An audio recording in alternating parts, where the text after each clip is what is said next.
All right, it's time to get cooking in the Hampton Road Show, and we've got a professional here. We've got a teacher. He said he's going to call me Grasshopper. I'll just be your student today. Donna Verso is from the Culinary Arts Program at Tidewater Community College in Norfolk, and this morning he's showing off. We're going to make a fresh pasta a garden herb stained glass pasta. Yep. And we're making our own pasta. I'm impressed already. Are you? Yes. Oh, good. Well, then we can stop. Okay. Okay. Now, we're going to make the dough first. Okay. It's very quick. I'll explain a little bit about the ingredients. This is durum semolina flour. Okay. And if you go to the grocery store and look at any package of pasta that you buy, it will say 100% durum semolina. The difference is it just makes a better grade pasta. Okay. You don't have to use 100%. You can mix it with whole wheat flour, regular flour, and if you're a pasta maker, you'll find your own amount. The whole wheat thing, I mean, that's, absolutely, lower carbs and whole wheat. You can and all actually that stuff. make your own and then freeze it or dry it, whatever. But we're going to start with 3.5 cups of the semolina flour, and this is 2 eggs. I like to use eggs in the pasta. You don't have to. You can use just water, but I like to use the eggs. It just gives it a better consistency. Okay, it is. I mean, texture is important, because we mentioned some of those things, and some of the whole wheat pastas, if they're not, just if it's not the right texture. It doesn't have the gluten, it doesn't hold together, it can fall apart. So 100% whole wheat, sometimes you have to add a little bit of something to hold it together. Okay, we will put all the ingredients too. I don't know if we popped them up on the screen yet or not, but they'll be at thehamptonroadshow.com later on too. Right. So we're starting off with 2 eggs, a tablespoon of oil, and then you fill up the cup with water, warm water to the very top. A 1 cup measuring cup. 1 cup measuring cup, 2 eggs, 1 tablespoon of oil, and then fill it up with water. All right, I was going to ask because it doesn't look like you beat them like all the way or anything. Yeah, you just beat them up a little bit. You're going to actually incorporate them. The semolina, I made a little well in the middle. Just going to pour it in from the middle, and you're going to work from the middle out. Now, why does that matter? So, go ahead. Why does it matter to go from the middle out? It just incorporates it more evenly. If you dumped it, if you spread it like that, there you go. Keep going. It just has to, basically, it just has to come together. You don't have to work it like you would bread dough to form the gluten. It just needs to come together, and then, we'll let it sit for a while. Grabbing it from the sides now? Yeah, absolutely. Go. Go. Now, every type of flour has its own personality, so you may have to add a little bit more water. Yes. To get it to come together. That looks like it's I hope it doesn't take on my personality.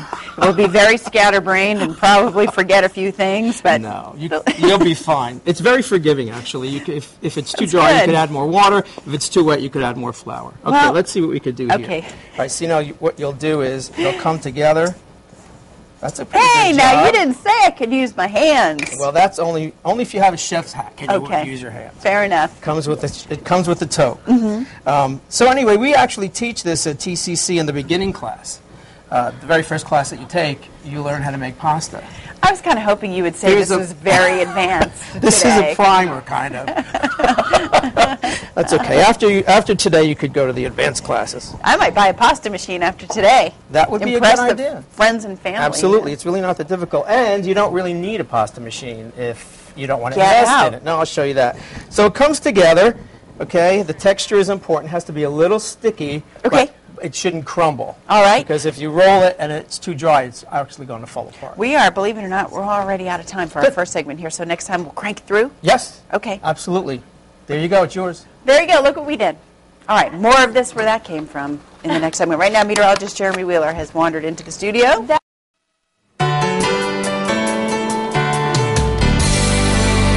All right, we're in the Hampton Roadshow kitchen. Boy, you missed a great story during the commercial, but now we've got to get back to talking about the pasta with Donna Verso from the Culinary Arts Program at Tidewater Community College in Norfolk. This morning we're making fresh pasta with garden herb stained glass. First of all, we're going to make the pasta, and I'll show you. And, you saw us get the dough together in the first We basically just rolled it out.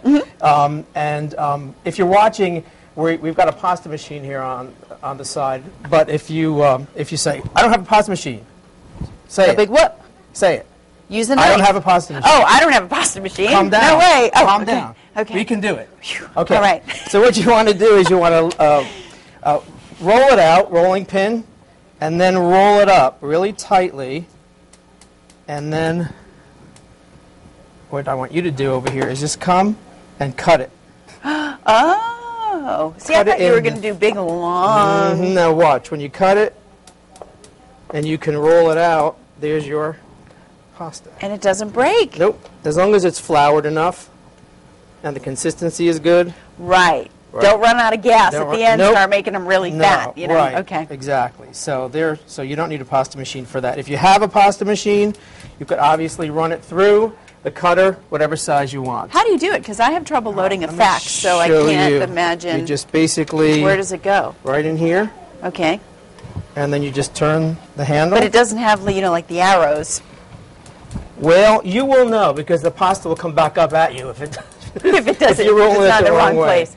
Look so at you that. can kind of see the two differences. Hey, your hand cut, Pretty close. Pretty close. Pretty close. I'm not That's going really to neat. complain about that. So what we'll do now, though, is show you the herb portion of it. Mm-hmm. And what I've done is I've gotten some strips of pasta here. I have a question. Yeah, sure. Does the pasta machine, does it have different attachments and stuff, or can you only make fettuccine? There's two cuts here. The fatter ones, and then the actual spaghetti. spaghetti one. And then there's also attachments you could do to make ravioli.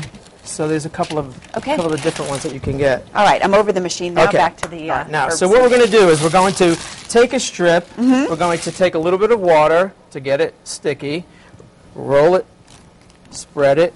What is that on there? This is just water. No, I Oh, know this- the water part. The green I forgot stuff. you've got. I'm a student, remember? Right, exactly. This is flat leaf parsley.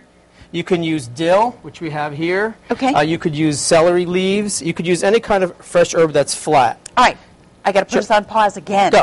All right, when we come back, we'll finish up making that kind of pasta right now. We've got to get to.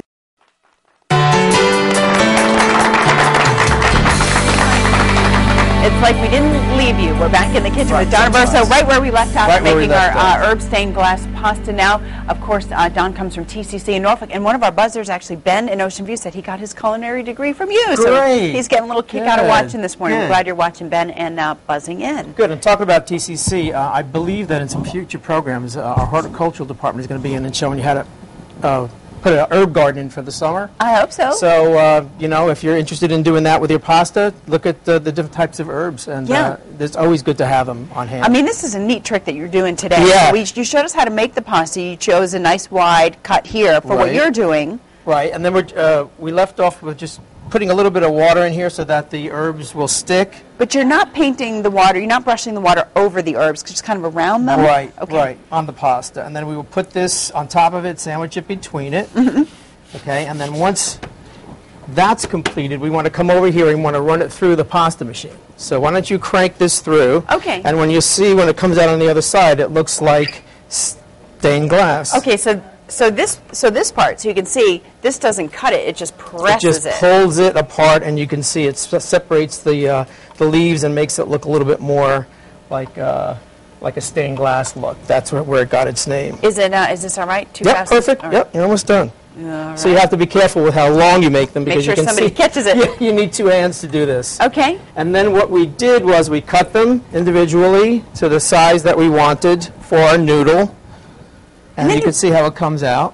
Then you just cook it like that. Right, and then you just throw it in and cook it like that. What you can also do is, if you're really creative and you want to impress people, Yes. you could actually make little raviolis out of these. So you would get a plain piece on the bottom, put a little bit of whatever you want to do, Ricotta ricotta or or whatever, something like that. and then put this on the top, and then crimp the edges. So you actually have a There, ravioli. you're totally showing you're off. blowing them away. Wow, at that that's point. like, Exactly. I'm not bringing my own wine to the restaurant. Wham! I'm bringing my own stained glass pasta raviolis, too.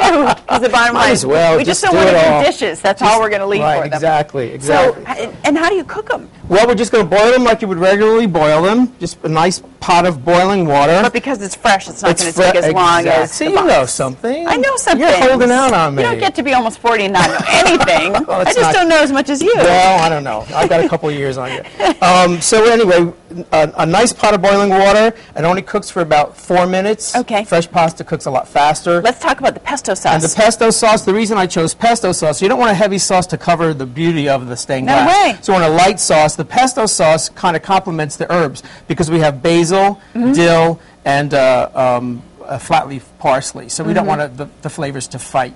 So we just did a regular pesto sauce with basil. If you don't like basil or you're not a fan of basil, you could just as easily substitute it with parsley. and have Okay. a parsley pesto. All right. Which is a whole different flavor.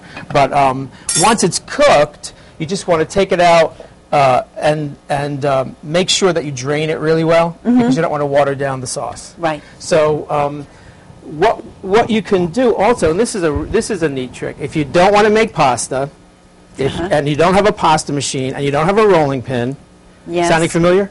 Yes. I have a rolling pin. Okay, well, that's good. You need a rolling pin. What you actually can do is buy wonton wrappers. Oh. They're already cut in squares. Stick one of the herbs between them, roll it out with the pin, trim it, and you've got basically the same thing. All right. Absolutely. We know that you're going to put it together all pretty on a plate for us, and then we Absolutely. get to come over and try it. Try it. Right now, Cheryl's got our studio